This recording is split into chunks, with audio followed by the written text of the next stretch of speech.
Saudara-saudari terkasih, jumpa kembali dengan saya Romo Bobi dalam serial Belajar Mudah Alkitab.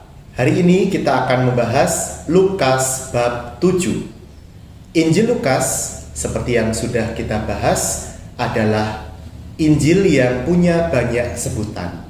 Sebutan yang pertama, Injil Lukas adalah Injil Maria, karena Bunda Maria dijelaskan secara panjang lebar di dalam Injil Lukas, terutama di awal-awal Injil Lukas bab 1 dan 2. Kemudian Injil Lukas adalah juga Injil para wanita. Kenapa? Karena dalam Injil Lukas itu banyak sekali wanita yang disorot, yang disebutkan di dalam narasi yang ditampilkan. Nah, Lukas bab 7 adalah salah satu contoh bab yang memuat banyak kisah mengenai wanita dalam Injil Lukas. Segera kita melihat perikop yang kedua dari bab 7 ini berjudul Yesus membangkitkan anak muda di Nain. Judulnya adalah tentang anak muda di Nain, tetapi ingat, dia adalah anak dari seorang janda. Mari kita baca sekilas. Kemudian Yesus pergi ke suatu kota yang bernama Nain. Murid-muridnya pergi bersama-sama dengan dia, dan juga orang banyak menyertainya berbondong-bondong. Setelah ia dekat pintu gerbang kota, ada orang mati diusung keluar, anak laki-laki, anak tunggal ibunya yang sudah janda. Dan banyak orang dari kota itu menyertai janda itu. Dan ketika Tuhan melihat janda itu, tergeraklah hatinya oleh belas kasihan. Lalu ia berkata kepadanya, "Jangan menangis." Sambil menghampiri usungan itu, ia menyentuhnya, dan sedang para pengusung berhenti, ia berkata, "Hai anak muda, aku berkata kepadamu, bangkitlah." Maka bangunlah orang itu dan duduk dan mulai berkata-kata, dan Yesus menyerahkannya kepada ibunya. Saudara-saudari yang terkasih, salah satu kata kerja yang sering digunakan dalam Injil untuk tindakan kasih Yesus adalah tergeraklah hatinya oleh belas kasihan. Seperti yang barusan kita baca dalam Injil Lukas bab 7 ini. Gerakan hati Yesus itu adalah gerakan yang berasal dari dalam diri, kemudian keluar.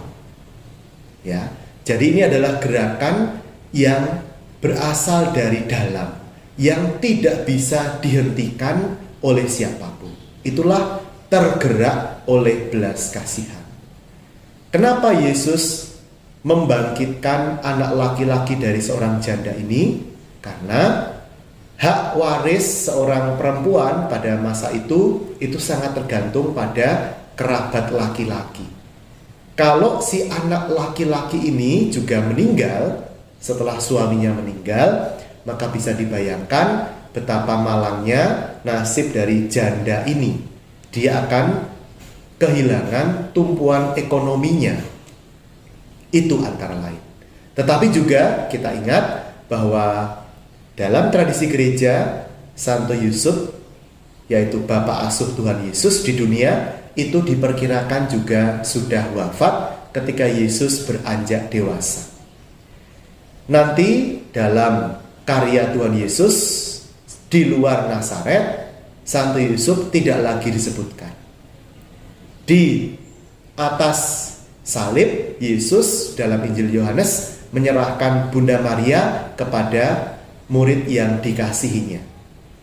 Artinya, seandainya Santo Yusuf itu masih hidup, tentu Tuhan Yesus akan tidak perlu menyerahkan Bunda Maria kepada muridnya, tetapi cukup menyerahkan kepada Santo Yusuf. Tetapi karena diperkirakan Santo Yusuf itu sudah wafat ketika Yesus berusia 30-an tahun ke atas, sekitar itu, ya, maka tradisi gereja mengatakan bahwa Santo Yusuf itu sudah wafat ketika Yesus berusia dewasa muda.